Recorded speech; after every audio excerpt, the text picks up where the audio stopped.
Good morning friends. चला आज आपण तिखट पुरी कशी बनवायची ते सांगू. याचं साहित्य मी सांगते. याच्यात टाकला आहे मी ओवा, गव्हाचं पीठ आणि कोथिंबीर, थोडे जिरे टाकलेत, ओवा टाकला आहे आणि थोडंसं बेसन पीठ टाकलं आहे आणि हे सगळं मिक्स केलं आहे आणि मीठ टाकलं आहे, हळद टाकली आणि हे सर्व एकत्र मिक्स केले. थोडं थोडं पाणी टाकून छान गोळे केलेत.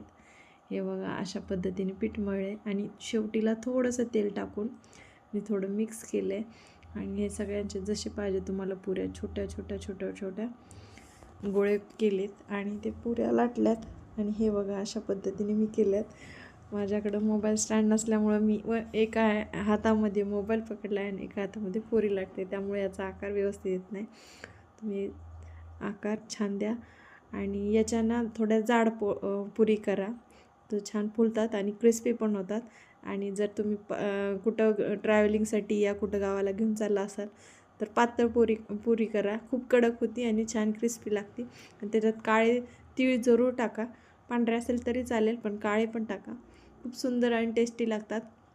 आणि ओवा टाकायला विसरू नका. ओवा टाकल्याने ती जे दाताखाली येते ना ती चव वेगळीच असते. आणि याच्यात ना मेथी पण टाकली थोडीशी आणि कोथिंबीर पण टाकली.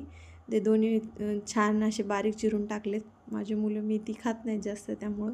आणि हे बघा मंद आचेवर मी पुरी तळली, तर त्याचा कलर बघा आणि इतकी क्रिस्पी झाली आणि ती गरम गरम एवढी टेस्टी लागती. तुम्ही सॉससोबत पण खाऊ शकता आणि नुसती पण खाऊ शकता. आणि ट्रॅव्हलिंगसाठी पण आहे आणि मुलांच्या टिफिनसाठी पण आहे आणि तुम्ही याच्यासोबत श्रीखंड पण खाऊ शकतात.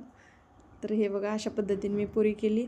आणि माझ्या चॅनलला एकदा भेट द्या आणि माझ्या चॅनलवर खूप छान छान रेसिपी आहेत आणि सगळ्याच रेसिपी आहेत आणि सगळ्या व्हिडिओ तुम्ही बघा. तुम्हाला आवडले तर लाईक, शेअर आणि सबस्क्राईबर करायला विसरू नका. आणि ही रेसिपी तुम्हाला कशी वाटली एकदा तुम्ही जरूर ट्राय करू आणि मला कमेंट करून सांगा. आणि इथून पुढं असेच माझे छान छान व्हिडिओ येणार आहेत, तर तुम्ही बघत राहा आणि लाईक करा आणि कमेंट करून सांगा की ही पुरी तुम्हाला कशी वाटली. आणि एक वेळेस तुम्ही ट्राय करून बघा. धन्यवाद तुम्ही संपूर्ण व्हिडिओ बघितल्याबद्दल माझा. हे बघा अशा पद्धतीने टाकली. थँक्यू.